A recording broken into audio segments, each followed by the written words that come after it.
Hello friends, welcome back to the E accounting. तो आज हम करने जा रहे हैं टैली में परचेस ऑर्डर, बिकॉज हम सेल्स ऑर्डर कर चुके हैं विद जीएसटी। लिंक डिस्क्रिप्शन में आपको मिल जाएगा, जाइए देखिए। और आज करेंगे purchase order with GST. Order बहुत ही इंपॉर्टेंट होता है। ऑर्डर मिलता है और ऑर्डर लेते भी हैं, हम देते हैं, लेते भी हैं। कंपनी में होगा, हर जगह होगा। आप किसी भी कोऑपरेटिव सोसाइटी में जाओगे, वहां पर आपको अकाउंटिंग का काम मिल गया तो मेंटेन करना पड़ेगा आपको। तो चलिए, अब क्योंकि सबसे पहले हम F11 में जाते थे, जाने के बाद यहाँ पर हम जॉब प्रोसेसिंग ऑर्डर का, जॉब ऑर्डर प्रोसेसिंग ये कॉलम दे रखा है, यहाँ पर हम यस करते थे और एक दूसरा जीएसटी में जाके यस। फर्स्ट वीडियो हमारी बन चुकी है, जाके देखिए। अब आ गए वाउचर में। अब क्योंकि हम परचेस ऑर्डर कर रहे हैं तो कुछ चीज़ हमको शो करनी पड़ेंगी एक्टिव के लिए, बिकॉज बहुत सारी चीज़ें इनएक्टिव हैं। अब ये इनएक्टिव होती हैं, आपको एक्टिव करनी पड़ती हैं। अब क्योंकि हम परचेस ऑर्डर कर रहे हैं तो इसको करेंगे। देखिए यहाँ पर ये ब्लैक नहीं है तो आपको ब्लैक करना पड़ेगा। ये एक्टिव हो गया, परचेस ऑर्डर लिखा हुआ आ गया। कुछ चीज़ें और होती हैं। अब परचेस ऑर्डर करेंगे तो भाई रिसिप्ट नोट भी मिलता है, इसको भी करना पड़ेगा हमको, है ना। ठीक है भाई। अब लास्ट चीज हमारी बचती है, बिल्कुल सही सोचा आपने, रिजेक्शन आउट। अब ये सब चीजें हो गई। अब सबसे पहले हम देते हैं परचेस ऑर्डर। अब परचेस की हमारी F9 होती है ना, तो कंट्रोल F9 करिए, परचेस ऑर्डर पे पहुंच जाएंगे। यहाँ पार्टी का नेम कि हम किससे परचेस ऑर्डर ले रहे हैं,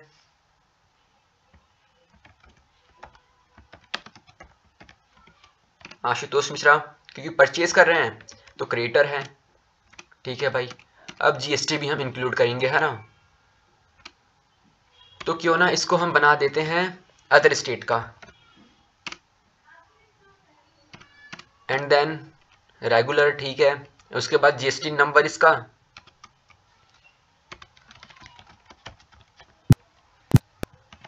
सेव कर लिया। अब यहाँ पर ये चीज मैंने बताई थी आपको लास्ट वीडियो में भी, ये चीज बहुत इंपॉर्टेंट होती है। ऑर्डर के टाइम पे आपको फिल करना पड़ेगा मोड, टर्म ऑफ पेमेंट। आप पैसा किस में लोगे? पहला तो भाई कैश होता है, दूसरा कैश से नहीं दे पाया बंदा तो बैंक से देगा, मीन्स चेक से। अब डिलीवरी, क्योंकि हम परचेस ऑर्डर करेंगे, हमने ऑर्डर दे दिया परचेस के लिए, है ना। तो डिलीवरी कब तक मिलनी चाहिए हमको, हम लिख के देंगे भाई कि 20 डेज में डिलीवरी हो जानी चाहिए। अब किसके थ्रू डिस्पैच होगा, किसके थ्रू आएगा? ट्रक के थ्रू, वैन के थ्रू, शिप के थ्रू। डेस्टिनेशन कहाँ पहुंचना चाहिए?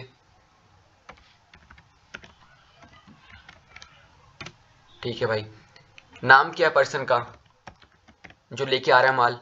अब उसका licence number, date, vehicle number डालने के बाद कंट्रोल ए सेव। अब यहाँ पर ऑर्डर नंबर लिख लेते हैं, मीन्स बिल नंबर। अब क्योंकि ये आशुतोष है,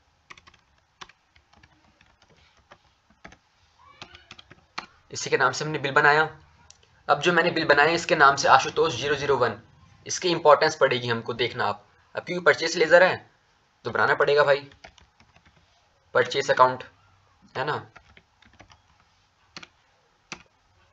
अब हाँ बिल्कुल भाई, यहाँ जीएसटी लगेगी, एप्लीकेबल है। अब नेचर भरना पड़ेगा। अब क्योंकि अपना स्टेट, अपनी कैपिटल दिल्ली है ना, और उसके बाद हम दिल्ली में काम कर रहे हैं, हमारी कंपनी दिल्ली के अंदर है, बट जहां से हम परचेस करेंगे वो हरियाणा है, मीन्स इंटर स्टेट हो रहा है। तो इंटर स्टेट परचेस टैक्सेबल। अब उसके बाद हम कौन सा आइटम परचेस करेंगे,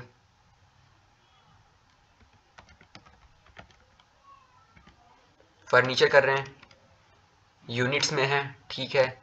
अब उसके बाद, अब क्योंकि ये गुड्स है तो यहाँ पर तो हम एप्लीकेबल करेंगे अपना, है ना। यहाँ एप्लीकेबल हो गया।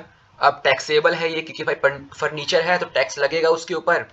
टैक्सेबल कर दिया, कितना % टैक्स लग रहा है? 8%। अब कंट्रोल ए से सेव कर दिया। अब उसके बाद यहाँ आगे कितनी क्वांटिटी हम फर्नीचर परचेज करेंगे, 300, 5000 एट द रेट 15 लाख हो गया। अब उसके बाद हम एक और चीज परचेज कर रहे हैं,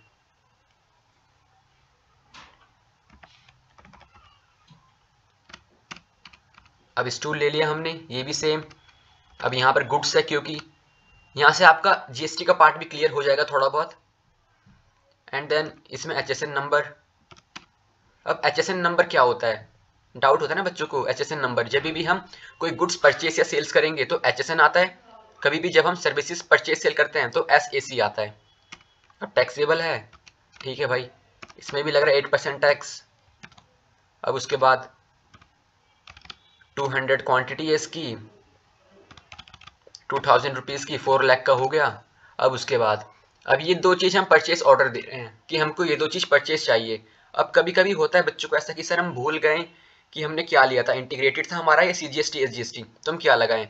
तो कोई दिक्कत नहीं, उसको चेक करने के लिए कंट्रोल आई पे जाओ, आप इसको क्लिक करो, यहाँ से GST टैक्स एनालिसिस पे जाओ एंड देन इसको हमने एंटर करा। अब यहाँ से Alt F1 करेंगे तो शो हो जाएगा हमारा एक आइटम ये है फर्नीचर, दूसरा स्टूल है, इसका HSN नंबर आ गया, ये भी HSN नंबर है इसका। एंड देन इस पे कितना टैक्स लगेगा, 8%, वो भी इंटीग्रेटेड, और इस पे कितना लगेगा वो भी शो हो जाएगा, सब चीज आपस में, और अमाउंट भी होके आ रहा है, इतना अमाउंट आना चाहिए भाई इसके ऊपर का। अब देख लिया हमने। अब क्योंकि हम परचेज कर रहे हैं तो इनपुट IGST होगा, ड्यूटीज एंड टैक्सेस का पार्ट है, GST इंटीग्रेटेड टैक्स, सेव कर लिया। अब ये 1,52,000 इसलिए आ रहा है क्योंकि हम देख सकते हैं दोबारा से जाके GST टैक्स एनालिसिस, ये देखिए ये था 1,20,000 टैक्स, ये था 32,000, कुल मिला के हो गया 1,52,000 रुपीज़। यहाँ पर पूरा एग्रीगेट आ गया टोटल मिला के। अब कंट्रोल A से हम सेव करेंगे। अब उसके बाद अगर हमको बिल इसका सेंड करना है, कंट्रोल P से हम प्रीव्यू करना आता है, तो बस ये सब चीज़ आपकी हो जाएगी शो कि कंसाइनी कौन है। कंसाइनी तो हम ही होंगे, है ना, और कंसाइनर जो हमको सप्लाई कर रहा है, सप्लायर। अब उसके बाद दूसरा आता है, क्योंकि भाई हमने परचेस ऑर्डर किया है, हमारे पास कुछ प्रूफ तो होना चाहिए, हम तो पैसा दे देंगे ना, हम तो एडवांस भी दे चुके होंगे कुछ पैसा। अब प्रूफ क्या है उस चीज़ का, अब हमको रिसिप्ट मिलती है, यहाँ से रिसिप्ट नोट जनरेट होती है। तो रिसिप्ट नोट की होती है Alt F9।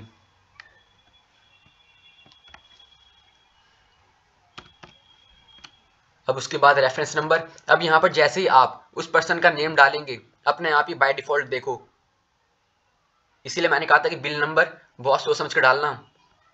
अब क्योंकि भाई यही पर्सन हमको रिसिप्ट नोट देगा ना, प्रूफ हमको हमारे लिए, तो देखिए अपने आप सब बाय डिफॉल्ट आ गया। डॉक्यूमेंट नंबर डाल देंगे, कंट्रोल से सेव कर लेंगे, यहाँ देखिए आप, यहाँ सब चीज़ अपने आप आया है, सब चीज़ बाय डिफ़ॉल्ट अपने आप आई है। अगर कोई चीज़ नहीं आ रही है तो समझ लो आपने कहीं ना कहीं गलती करी है। कंट्रोल A से सेव। अब उसके बाद तीसरी चीज़ आती है हमारी, अगर देखो हमने परचेस ऑर्डर दिया है, हमारा मन बदल गया कि भाई हमको कुछ रिजेक्शन आउट करना है, मीन्स हमको मना करनी है कुछ चीज़, जैसे कि हमने ऑर्डर दिया था 300 हमारा फर्नीचर और 200 हमारे स्टूल्स, हम चाहते हैं कि भाई एक का 100 पीस और एक के 50 पीस हमको रिटर्न करने हैं, तो कैसे करेंगे। तो बिल्कुल सेम, क्योंकि जब हमने रिजेक्शन आउट किया था, यहाँ देखिए जब हमने रिजेक्शन आउट F10 करने के बाद शो इनएक्टिव में गए थे, यहाँ रिजेक्शन आउट का ऑप्शन आ रहा है, ये रहा, कंट्रोल F5 से, है ना, यहाँ पर हमने इसीलिए इसको इनेबल किया था। अब कंट्रोल F5 करेंगे, रिजेक्शन आउट। अब यहाँ पर आपको पार्टी का नेम डालना है, अगर नेम का ऑप्शन नहीं आता एक बार स्पेस बार क्लिक कर दो, अपने आप आएगा। अब उसके बाद यहाँ पर क्या आइटम था, फर्नीचर था। अब क्योंकि अब यहाँ पर बिल नंबर में कंफ्यूज मत होना, जो आपने बनाया था वही सिलेक्ट करना, तो ऊपर के सिलेक्ट कर लिया हमने ये। अब उसके बाद हम कितने रिटर्न करना है, हमको रिटर्न करना है यहाँ पर 100 पीस, और उसके बाद अब दूसरा था हमारा स्टूल का, तो ये भी इसी बिल पे होगा, है ना। अब उसके बाद हमको इसमें रिटर्न करना है कितना, 50 पीस, तो ठीक है भाई, अब कर दिया। अब उसके बाद कंट्रोल A से हम सेव करेंगे, ओके। अब उसके बाद क्योंकि हम रिजेक्शन आउट भी कर दिया है, अब तो परचेस करेंगे ना हम, तब उसके बाद देखते हैं कि भाई कितना हमको, मतलब कि परचेस जब करेंगे तो कितना क्वांटिटी हमको परचेस होके मिलेगी। तो परचेस की F9 होती है। अब F9 में गए हम, सप्लायर नंबर डाला, उसके बाद यहाँ पर भी सब बाय डिफॉल्ट आएगा, आशुतोष से डाल दिया, ये हमने ले लिया इसका अगेंस्ट रेफरेंस नंबर। अब उसके बाद जब हम इसको एंटर करेंगे तब यहाँ देखिए सब अपने आप बाय डिफॉल्ट आ गया है लिस्ट। अब यहाँ देख सकते हैं यहाँ पर हमने 300 लिया था, ये अपने आप कट के आ गया। यहाँ हमने 200 लिया था, ये अपने आप कट के आ गया, क्योंकि हम रिजेक्शन आउट ऑलरेडी कर चुके हैं। तो क्वांटिटी माइनस हो ही जाएंगी, 100 इसमें से 50 इसमें से। अब उस हिसाब से जीएसटी भी अपने आप ही मैनेज कर लेगा। अब यहाँ कंट्रोल ए सेव करेंगे। अब दिक्कत आती है कि सर कि पेमेंट कितनी करें, कुछ हमने परचेज करा है, कुछ रिटर्न करा है, कोई दिक्कत नहीं है। आपको जाना है डिस्प्ले मोर रिपोर्ट में, सबसे पहले अकाउंट्स बुक में जाना है, लेजर में जाना है, एंड देन उसके बाद क्योंकि पार्टी हमारी आशुतोष मिश्रा थी तो ठीक है यहाँ पर। अब यहाँ देखिए, मैं हमेशा कहता हूँ आपसे, क्रेडिट अमाउंट मीन्स आपको पे करना है, डेबिट अमाउंट मीन्स रिसीव करना है। यहाँ क्रेडिट ज़्यादा है तो क्रेडिट मीन्स आपको पेमेंट से एंट्री करनी पड़ेगी, मीन्स आपके पास पैसे कटेंगे, आपके पैसे जाएंगे। अब क्योंकि परचेज करा है तो पेमेंट तो करनी पड़ती है। अब 5 पेमेंट डाला हमने, बिल नंबर। अभी सिंगल एंट्री का ऑप्शन आ रहा है, कभी कभी आता है, कंट्रोल एच से डबल एंट्री कर लो, मोड चेंज। अब उसके बाद पेमेंट कर रहे हैं हम तो किसको मिलेगा, आशुतोष को मिलेगा। कितना अमाउंट यहाँ लिखा हुआ आ रहा है, वरना आपको याद भी करना होता है। कभी कभी ना हम एक ही पर्सन से कई सारी चीज़ ले लेते हैं, पर पेमेंट हम लेट से करते हैं, तो यहाँ ज़्यादा अमाउंट आएगा। उस टाइम आपको देखना पड़ेगा कि किस चीज़ की पेमेंट आप कितनी कर रहे हो। मीन्स पहले हमने कुछ दिन पहले हमने परचेज किया था तो उसकी पेमेंट अलग अमाउंट से होगी, अब परचेज हमने किया तो उसकी पेमेंट अलग अमाउंट से, बट यहाँ पर एक ही एंट्री थी इसीलिए। अब अगेंस्ट रेफरेंस, यहाँ ये चीज़ मेन है, अगेंस्ट रेफरेंस लेना है यही वाला, क्योंकि इसी की बिहाफ पे तो हम पेमेंट करेंगे ना। अब क्रेडिट होगा हमारा, ये क्या चीज़, बैंक या कैश, किसी से भी कर दो। ठीक है भाई, कर दिया। अब उसके बाद कंट्रोल ऐसे सेव है ना। अब क्योंकि अब हमने पेमेंट कर दी तो भाई हमको रिसिप्ट मिलेगी ना।